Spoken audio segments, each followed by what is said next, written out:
Libre office Calc में बुनियादी data manipulation पर स्पोकन ट्यूटोरियल में आपका स्वागत है। इस ट्यूटोरियल में हम निम्न के बारे में सीखेंगे। फॉर्मूला के मूल चीजों का परिचय, कॉलम द्वारा सॉर्ट करना, डेटा फिल्टर की मूल बातें। यहाँ हम अपने ऑपरेटिंग सिस्टम के रूप में GNU लिनक्स और लिबर ऑफिस वर्जन 334 का उपयोग कर रहे हैं। चलिए ट्यूटोरियल की शुरुआत करते हैं और लिबर ऑफिस कैल्क में इस्तेमाल किए जाने वाले बुनियादी फॉर्मूला के बारे में सीखते हैं। फॉर्मूला समीकरण है जो नंबर और वेरिएबल का उपयोग करके परिणाम देता है। स्प्रेडशीट में वेरिएबल्स सेल स्थान होते हैं जो समीकरण पूरा करने के लिए आवश्यक डेटा को रखते हैं। सबसे बुनियादी अरिथमेटिक ऑपरेशन जो किए जाते हैं वह है एडिशन, सब्ट्रैक्शन, मल्टीप्लिकेशन और डिवीजन। चलिए पहले अपनी पर्सनल फाइनेंस trackerओडीएस फाइल ओपन करते हैं। चलिए देखते हैं कि हमारी पर्सनल फाइनेंस trackerओडीएस फाइल में कॉस्ट हेडिंग में बताए खर्चों को कैसे जोड़ें।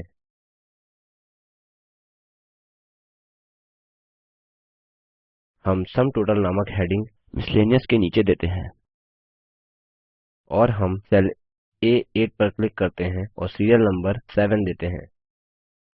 अब सेल नंबर C8 पर क्लिक करते हैं जहां हम कॉस्ट की कुल संख्या प्रदर्शित करना चाहते हैं।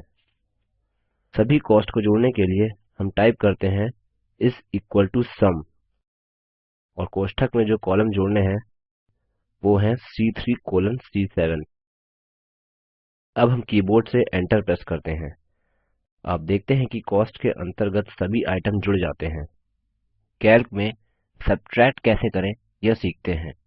यदि हम हाउस रेंट और इलेक्ट्रिसिटी बिल का कॉस्ट सब्ट्रैक्ट करना चाहते हैं और उसे सेल A9 में दिखाना चाहते हैं तो पहले सेल A9 पर क्लिक करें।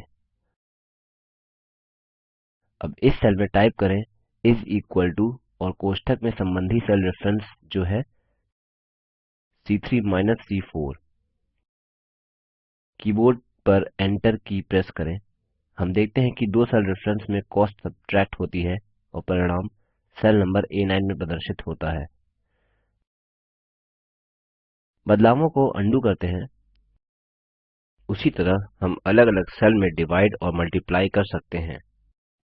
स्प्रेडशीट में एक और बुनियादी ऑपरेशन है नंबर्स का औसत निकालना यानी एवरेज। चलिए देखते हैं कि यह कैसे कार्यान्वित होता है। सम टोटल सेल के ठीक नीचे हेडिंग देते हैं एवरेज। यहाँ हम पूरे कॉस्ट का एवरेज प्रदर्शित करना चाहते हैं। अब C9 सेल पर क्लिक करते हैं। अब हम टाइप करते हैं इस इक्वल टू एवरेज और कोष्ठक में कॉस्ट। कीबोर्ड पर एंटर की प्रेस करें। आप देखते हैं कि कॉस्ट कॉलम का एवरेज सेल में दिखाई देता है। बदलावों को अन्डू करते हैं। उसी तरह हॉरिजॉन्टल रो के एलिमेंट्स का एवरेज पता कर सकते हैं। हम एडवांस्ड लेवल के ट्यूटोरियल में फॉर्मूला और ऑपरेटर के बारे में ज्यादा सीखेंगे। हम सीखते हैं कि कैल्क स्प्रेडशीट में डेटा को कैसे सॉर्ट करें। सॉर्ट करने से शीट में सेल्स को इच्छानुसार क्रमबद्ध कर सकते हैं। इन कैल्क में आप 3 मापदंड तक डेटा सॉर्ट कर सकते हैं जो कि एक के बाद एक लागू कर सकते हैं। यह सुविधाजनक होते हैं जब आप एक विशिष्ट आइटम खोजना चाहते हैं और यह और सशक्त होता है जब आपके पास फिल्टर हुआ डेटा होता है। मानिए कि आपको कॉस्ट हेडिंग के अंतर्गत जो डेटा है उसे आरोही क्रम में सॉर्ट करना है। अतः पहले सेल्स जो सॉर्ट करने हैं उन्हें चिन्हांकित करते हैं। कॉस्ट सेल पर क्लिक करते हैं। अब लेफ्ट माउस बटन होल्ड करके कॉलम के अंत के सेल तक ड्रैग करें जिसमें 2000 लिखा है। यह कॉलम चुनता है जिसे सॉर्ट करना है। मेन्यू बार में डेटा ऑप्शन पर क्लिक करें और फिर सॉर्ट पर क्लिक करें। अब करंट सिलेक्शन को चुनें। आप सॉर्ट क्राइटेरिया और ऑप्शंस नामक टैब्स डायलॉग बॉक्स में देखते हैं। सॉर्ट क्राइटेरिया टैब में सॉर्ट बाय फील्ड में कॉस्ट चुनें। कॉस्ट को आरोही क्रम में सॉर्ट करने के लिए ठीक उसके बगल के असेंडिंग ऑप्शन पर क्लिक करें। अब ओक बटन पर क्लिक करें। आप देखते हैं कि कॉलम आरोही क्रम में सॉर्ट हुआ है। उसी तरह अवरोही क्रम में सॉर्ट करने के लिए डिसेंडिंग पर क्लिक करें और फिर ओक बटन पर क्लिक करें। बदलावों को अन्डू करते हैं। विविध कॉलम को सॉर्ट कर सकते हैं। पहले सभी कॉलम को चुनकर और फिर सॉर्ट ऑप्शन लागू करके ऐसा कर सकते हैं। मानिए कि हमें सीरियल नंबर और कॉस्ट दोनों ही सॉर्ट करने हैं, तो पहले इन कॉलम को चुनिए जैसे हमने पहले किया था। अब मेन्यू बार से डेटा ऑप्शन पर क्लिक करें और फिर सॉर्ट ऑप्शन पर क्लिक करें। डायलॉग बॉक्स में सॉर्ट बाय फील्ड में पहले कॉस्ट चुनें, फिर देन बाय फील्ड में एसएन चुनें। दोनों ऑप्शन में डिसेंडिंग पर क्लिक करें और फिर ओके बटन पर क्लिक करें। आप देखते हैं कि दोनों हेडिंग अवरोही क्रम में सॉर्ट होते हैं। बदलावों को अन्डू करते हैं। अब सीखते हैं कि लिबर ऑफिस कैल्क में डेटा कैसे फिल्टर करते हैं। फिल्टर कंडीशंस की एक सूची है जो प्रत्येक एंट्री को पूरा करने के लिए प्रदर्शित होती है। स्प्रेडशीट में फिल्टर लागू करने के लिए आइटम नामक सेल पर क्लिक करें।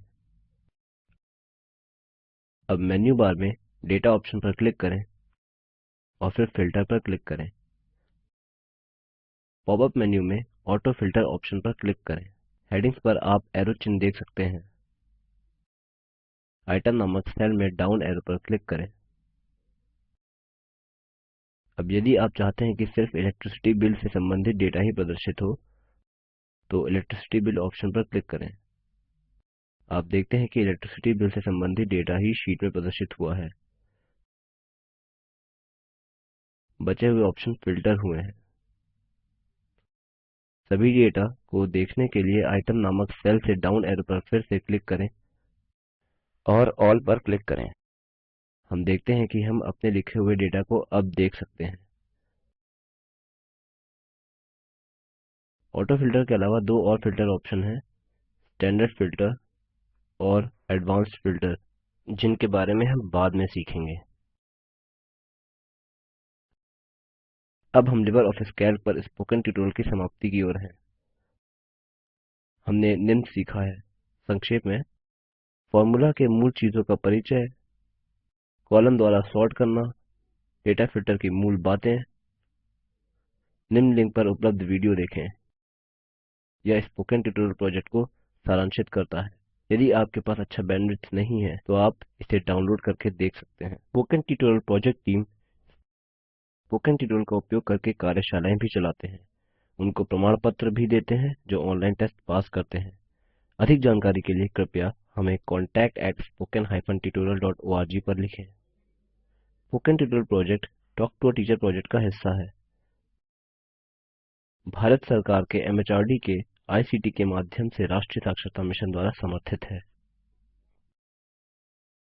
इस मिशन पर अधिक जानकारी निम्न लिंक पर उपलब्ध है, spoken-tutorial.org/nmeict-intro।